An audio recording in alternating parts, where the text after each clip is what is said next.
Before most of Jamaica wakes up, the markets are already beating with the rhythm that's only in Jamaica. The major markets Coronation, Linstead, Brownstone, Cave Valley, Annotto Bay, Charles Gordon, Port Antonio, Sav, Lucea Market all feed the nation and sustain its soul. Welcome to the Jamaican Heritage Hub, where Jamaica's soul, history, and culture come alive. Jamaica's market system was born from necessity. During slavery, Africans were allowed to trade provisions on Sunday, a small window of freedom. They grew yams, okra, and other produce on small plots known as provision grounds. That's where we get the word grung from, like Grandpa Ghana grung. And they sold these provisions in the town squares on Sunday. After emancipation in 1838, that same system became a lifeline, a means for freed men and women to earn independence and dignity. The place we know and love as Coronation Market was established in 1838, and the name Coronation Market was officially given to commemorate Queen Victoria's coronation on June 28th of that year. The formal establishment of the current market as a wholesale operation occurred in 1936 under Mayor Herbert Ashton LaSalle Simpson. It then reopened in 1939 to honor King George VI. In 1953, a large scale reconstruction added controlled entrances, marshalling areas, and rail connectivity to improve efficiency, and it stands today as the largest open air market in the English speaking Caribbean. Produce from every parish pour in each week, and inside, vendors claim corners passed down for generations. It is said that if you can't find it at Curry, Jamaica doesn't grow it. This is by far my favorite market. The personalities, the grit, the beauty of the vendors is unmatched. And I have to send a special big up to my lettuce guy, Blacks, who's on the front every Sunday. Best lettuce in the world. And Linstead Market. This market is so famous that it has its own theme song. Carry me aki gonna Linstead Market, not a quati what sell. Carry me aki got to Linstead Market, not a quati what sell. Oh Lord, what a night, not a bite. What a Saturday night. Lord, what a night, not a bite. What a Saturday night. My parents did not send me to school for singing, so it is not what it is not. Classic mentor, but if you don't know what mentor is, take heart. There's a video on that coming soon just for you. Now, that folktale narrates a vendor's heartbreak of, going to Linstead Market. God knows how far them they travel, how much hills and valleys and thing, and walk off them both hill and did not make any sales. And the currency that's referred to is kwati, which is one of the denominations that existed when we were using the pound system. Pound, penny, chupans, kwati, all these things, which we'll have upcoming content on. But it really narrates a vendor's heartbreak, as behind those lyrics lie the timeless struggles of vendors whose daily sales decide whether or not their children eat. Long before supermarkets, rural farmers came here with hampers, carts, and baskets of produce, bartering, singing, and selling. Brownstone Market. Big up Brownstone, first of all, which has undisputably the best grand markets in Jamaica, featuring the baddest sound in Jamaica from way out in the hills of Saint and don't know the big bad bass Odyssey sound. But high in the limestone hills of Saint Anne, the Garden Parish, lies Brownstone. In St. Anne, the soil is rich, the people are beautiful, and every week the hills come alive with sound, color, and commerce. The Brownstown Market was established circa 1820s and it is the trade hub of north central Jamaica.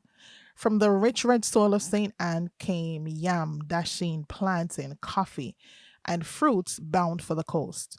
In the early 1900s, merchants from all over would travel here to purchase goods for export.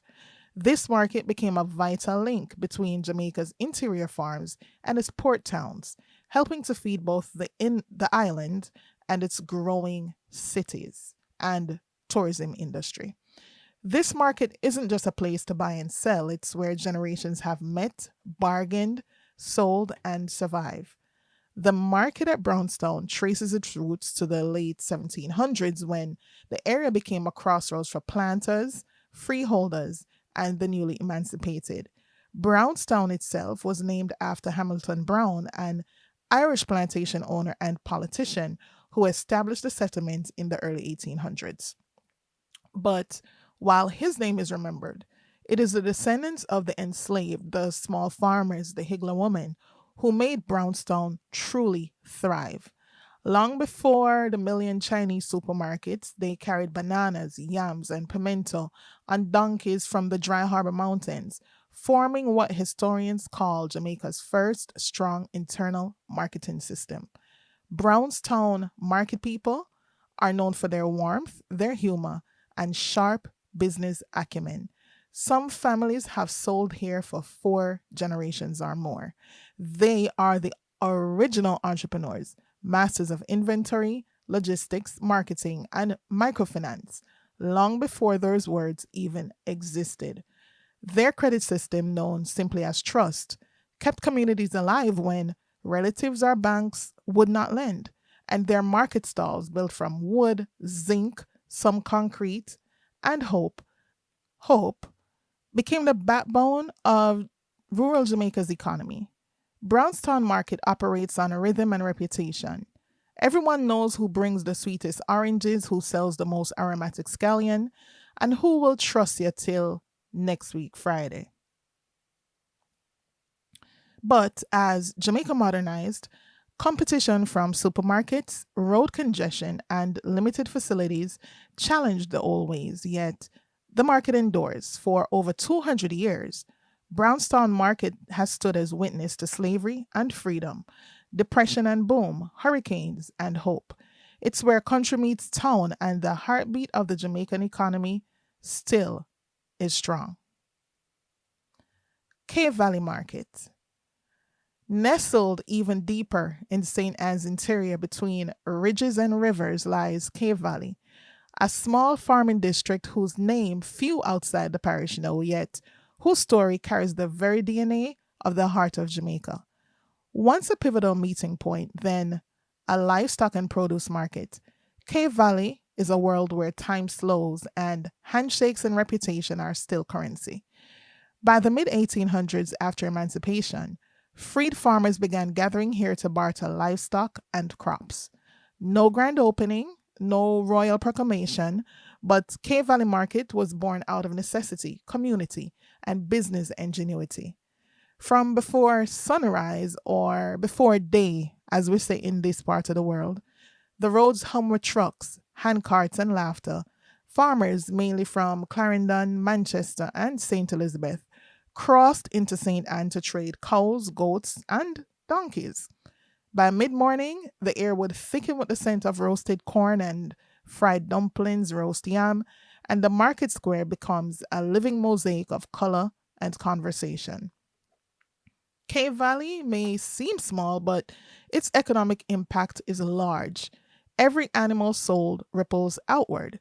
Feed stores, truckers, butchers, and schools all benefit. For many, the market is the only steady source of income. Here, the informal economy is not a weakness, it's a system built on resilience, relationship, reliability, and respect. Although famous for livestock, Cave Valley's vendors also keep Jamaica fed. On one side of the square, piles of yam dasheen rise like hills of plenty, and on another, bunches of banana and plantain swing. Farmers who can't reach Coronation or Linstead find their marketplace here, closer to home, sustaining the rural chain that keeps the island nourished. A new generation is stepping in. Tech savvy youth who sell through WhatsApp groups, trap buyers, and fill their animals for online promotion. Cave Valley is changing, but its essence remains connection, community, continuity. The world may rush toward modernity, but here in Cave Valley, Jamaica's heart still beats to the rhythm of barter and brotherhood. Every gold sold, every yam weighed, every deal sealed with a handshake, they tell one story, that of a people who never stopped creating their own economy, their own way. Annotto Bay Market. Annotto Bay's Market in St. Mary is one of Jamaica's most historic and character rich trading places, a coastal crossroad that has connected farmers, fishermen, and traders for centuries. It tells the story of a market shaped by the sea, sustained by the land, and enlivened by the people. Annotto Bay was once among Jamaica's busiest shipping ports. Its major exports were sugar, bananas, pimento, and the dye from the annatto seed that gave the town its name. Where merchants once loaded barrels onto ships, ordinary Jamaicans soon set up their stalls, selling ground provisions, fish, spices, and handmade goods to sailors and townspeople alike. Out of the port grew a people's marketplace, and with it, a community that thrived on trade. Market day in Anada Bay starts before sunrise. Fishermen pulling their catch, parrotfish, sprat, snapper, while farmers from Gale, Castleton, and Richmond arrive with baskets of yam, bananas, breadfruit, everything. The market is a chorus of voices, bargaining, greeting, and storytelling. Everyone knows everyone, and everybody plays a part in feeding the town. Long before refrigeration or highways, Annotto Bay's fishermen fed Jamaica's north coast. Their wives, daughters, and sons became the market's vendors, cleaning and selling fish to inland traders, and over time, the fishing village and the market became inseparable, forming one of the island's earliest mixed produce and fish markets. Behind every stall is a farmer's journey from the red earth of Highgate and the cool slopes of Labyrinth. Farmers descend to Annotto Bay to trade what they grow. Many started coming here in their grandparents' footsteps when donkey caravans were the only transport, and each trip to the bay took a day and a half. Even today, Annotto Bay Market remains their gateway to the sea and to the island's larger towns. But like many traditional markets, Annotto Bay faces storms beyond the weather, coastal erosion, fluctuating prices, and the lure of supermarkets. Yet the market survives, reinventing itself through resilience. The community, understandably, pushes for better facilities, waste management, and flood protection, proof that tradition can evolve. For more than 150 years, Annotto Bay Market has been the bridge between Jamaica's coast and countryside. It has outlasted colonial trade routes, hurricanes, and economic tides, and still, every market day, its people rise with the same faith that work done with heart can feed a nation. The story of Annotto Bay Market and its people is the story of Jamaica itself, born in a time of struggle, shaped by the sea, and sustained by its people. Charles Gordon Market. The Charles Gordon Market in Montego Bay, St. James, is not just a market. It's a living chronicle of Western Jamaica's history, economy, and evolution. It stands as the heart of downtown Montego Bay, a meeting point of farmers, fisherfolk, artisans, and vendors whose roots trace back to Jamaica's earliest days of free enterprise after emancipation. The market takes its name from Charles E. Long before the current structure, open air trading took place in Sam Sharp Square and along Church Street primarily, where farmers from Anchovy, Cambridge, and Adelphi, among other places, would journey to sell grown provisions, meat, and crafts.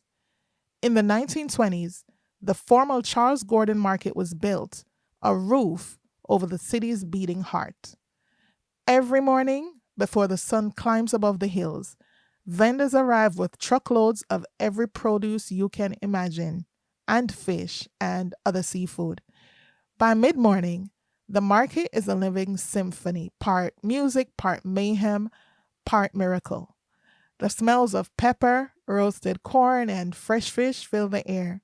Here, bargaining isn't just business, it's performance art. Montego Bay's position on the coast makes it a natural hub for both land and sea trade, and the Charles Gordon Market's fish section is among the busiest in Western Jamaica, with boats bringing in snapper, doctor fish, parrotfish, and conch. Beside them, farmers from the hills sell every produce you can imagine. This blend of land and sea has sustained St. James for generations. Behind every stall is a bridge between the past and the future. Miss Valda, who's been selling callaloo for 40 years, and her daughter, who now runs the stall next to her. Mr. Reuben, who would travel from Hanover every week with grown provisions that put his children through school all the way through university and changed the trajectory of his whole family's future. They are the city's unsung heroes, self employed, self taught, and self determined. Montego Bay's Charles Gordon Market is more than a trading space. It is a living museum of Jamaican culture. It sits just minutes from Sam Sharp Square, the site of the 1831 Christmas Rebellion that helped push Jamaica toward freedom. Many of the vendors here are descendants of those same freedom fighters, people who turned toil into trade and trade into triumph. For all its chaos, the market is a carefully balanced ecosystem.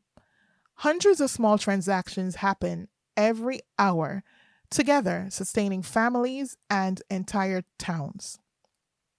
This is Jamaica's informal economy at work, resilient, self managed, and indispensable. The Charles Gordon Market has seen its fair share of challenges from overcrowding to sanitation issues and the occasional storm surge. Recent upgrades, better stalls, roof repairs, and improved lighting show a renewed commitment to preserving this historic market while adapting to modern times. Like Jamaica itself, the market is a mix of rhythm, resilience, and revelation. The shouts of vendors blend with laughter and song, and it's in the market that Montego Bay finds its most authentic voice, proud, playful, and persevering. When the day ends and the shutters close, the heartbeat of Montego Bay still echoes in the Charles Gordon Market. This market stands as a monument to Jamaica's unbreakable spirit, a living reminder that progress begins with people. Port Antonio Market. At the edge of Jamaica's lush northeast coast, where the Blue Mountains descend into the sea, lies the town of Port Antonio. It is a place of stories, of sailors and farmers, of hurricanes and hope, and at its heart stands a market that has kept this town alive for nearly 2 centuries. Here, every sunrise brings the same ritual: the unloading of fish, the spreading of baskets, and the quiet rhythm of commerce carried on laughter and sea breeze. Long before the age of tourism, Port Antonio was a powerhouse of trade. By the late 1800s, it had become the world's leading banana port, exporting what locals called green gold to England and America. Ships lined the harbor, loaded with fruit from the rich Portland hills, while merchants and mariners crowded the waterfront. But behind the grandeur of export, another market thrived, one not measured by mass profit margins, but by people's daily survival. For the market people of Portland, it is more than a place of trade, it is a lifeline. Generations have stood behind those wooden stalls, selling callaloo, breadfruit, ackee, and coconut oil. They are the economists of the everyday, turning small harvests into school fees and laughter into livelihood. Their voices rise with the sun, blending with the hum of the sea and the rhythm of reggae from a nearby speaker. No other market in Jamaica captures the union of land and sea quite like Port Antonio's. The fishermen bring in their catch before dawn: snapper, mackerel, kingfish, and lobster. And above the harbor, the blue mountains stretch into mist, and from those heights come the farmers who feed the town. They travel down from communities like Millbank, Moortown, and Windsor, bringing with them the island's purest bounty: yam, banana, and breadfruit from dew soaked slopes, coffee and cocoa from the Blue Mountain ridges. When they arrive, the market transforms. The mountains meet the sea. Port Antonio Market is more than a hub of trade, it's a theater of Jamaican life. The humor is endless, the banter quick, the fellowship constant. Proverbs are dispensed with every purchase, and stories stretch from yard to abroad. Every exchange carries the rhythm of the island in tone, in wit, in soul. Though informal, this market's economy is powerful. These transactions every day support families, schools, and entire communities. For over a century, this human economy has powered Portland quietly and consistently beyond government budgets or global markets. Like the tides that shape its coast, Port Antonio Market has seen change, some gradual, some sudden. Hurricanes have tested its walls, modernization has tested its soul. But each time, the people return, patching roofs, rebuilding stalls, holding fast to their heritage. Because this market is not just a place, it's a promise that no matter how the world shifts, Portland will always be able to feed itself. Savanna-la-Mar Market. Sidebar. Did seeing this word on paper stress out anybody else when them did lickle? At the edge of Jamaica's western coastline, where the sea breeze carries both cool and chronicles, lies Savanna-la-Mar. Here, the market is not just a place, it's a living pulse that has survived storms, slavery, and shifting tides. Savanna-la-Mar Market in the heart of Westmoreland is one of Jamaica's oldest and most storied markets. It is to the Western Plains what Coronation Market is to Kingston, a lifetime of food, culture, and survival.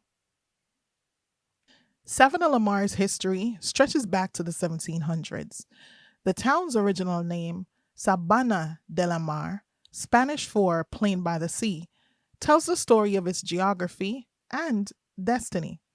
It was once a booming sugar port, exporting rum and molasses from nearby estates, but as the plantation economy faded, the town transformed and its market became the new center of life. Few markets in Jamaica have endured as many trials as Savanna-la-Mar. Hurricanes in 1748 and 1780 completely destroyed the town, yet it rose again. Each disaster undoubtedly left scars, but the people rebuilt. Their determination turned the markets into a symbol of endurance. Friday and Saturday are the main market days, and the town awakens early with movement. Farmers from Betheltown, Petersville, Darlaston, all about arrive with truckloads of yam, pumpkin, dasheen, cocoa, all the good things. Fishermen haul fresh catch from Bluefields and White House, their voices echoing down the narrow lanes. The soundscape, a chorus of survival songs, loud, rhythmic, alive. Like Annotto Bay in the east, Savanna-la-Mar's market unites land and sea. The produce of the hills meets the harvest of the ocean. Red snapper, conch, and lobster can be purchased in the vicinity of yam, cabbage, and thyme. It is here that the western parishes feed not only themselves, but the hotels and the entire region. Meet the real backbone of the West, the market people.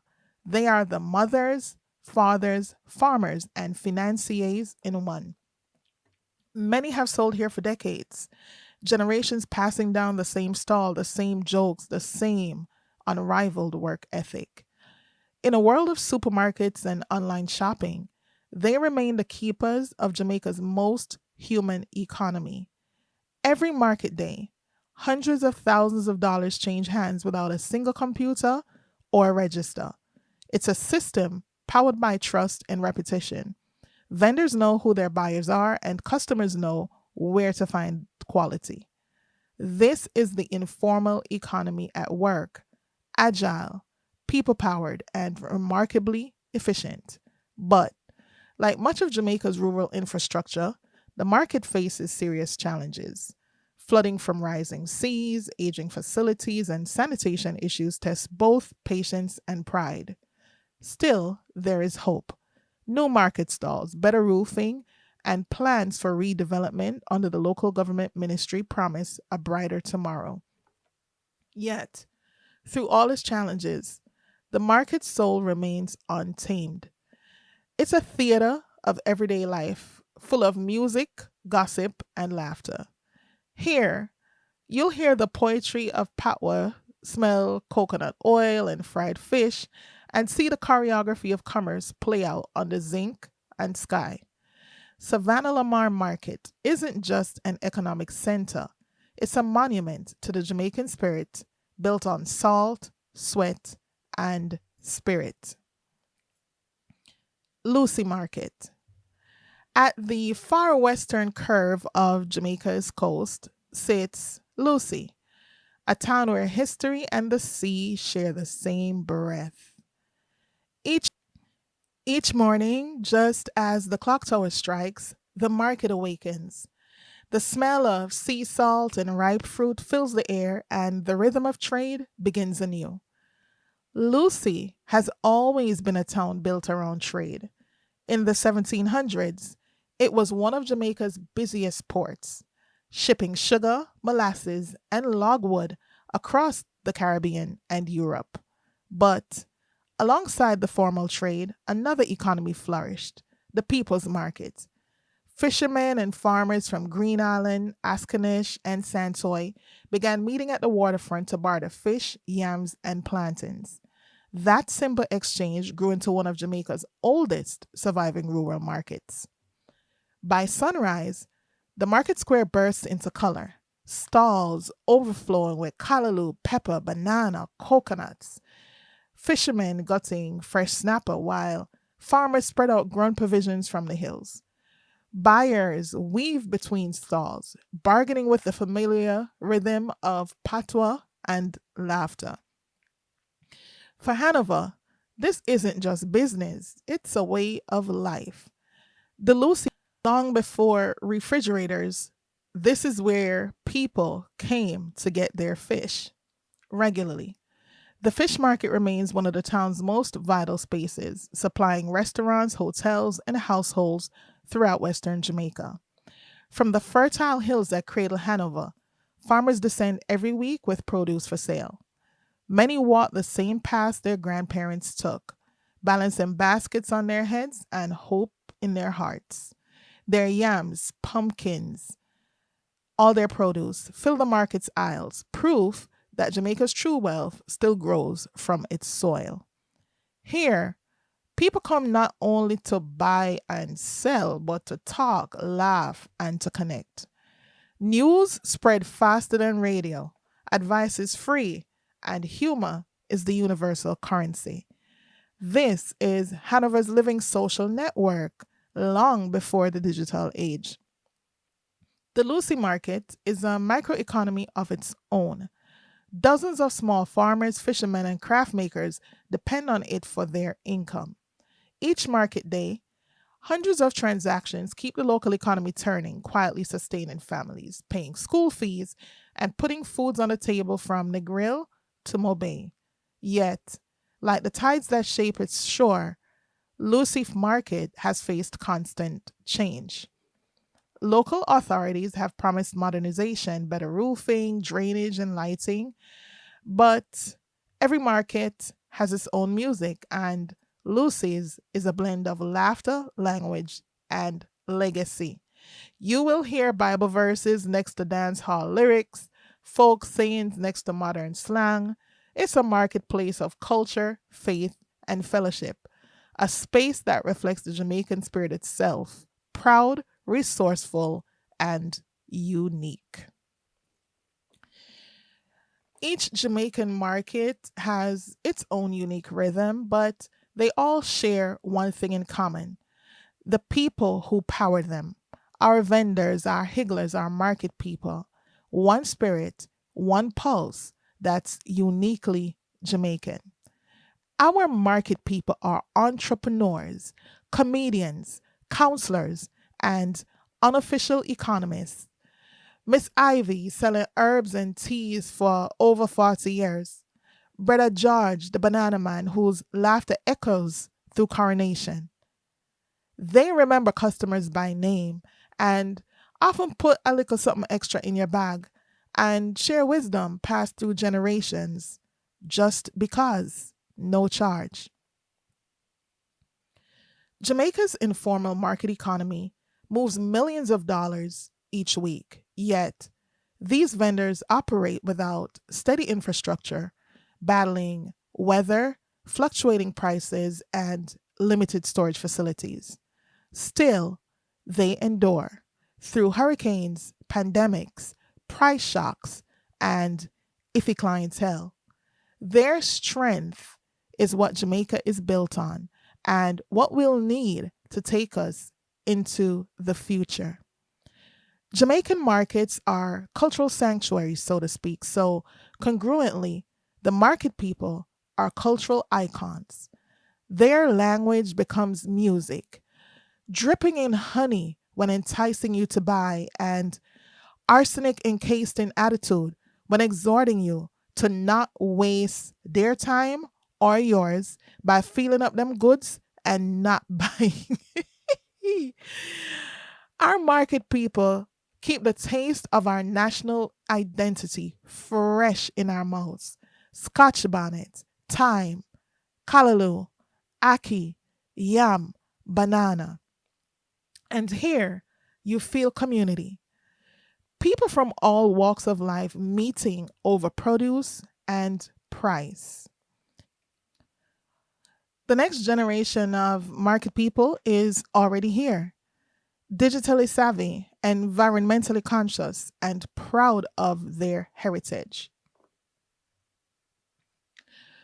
With the right support, training, facilities, fair trade policies, they can thrive and convert our markets to modern food hubs while keeping the same human heart that built them. So, next time you buy from a vendor or a higgler, remember, you're not just purchasing produce, you are sustaining history. The market people of Jamaica are the unsung backbone of our economy and Jamaica's soul. Thank you for tuning in today and please share your market adventures. Don't forget to like, share, and subscribe to the Jamaican Heritage Hub, where Jamaica's soul, history, and culture come alive.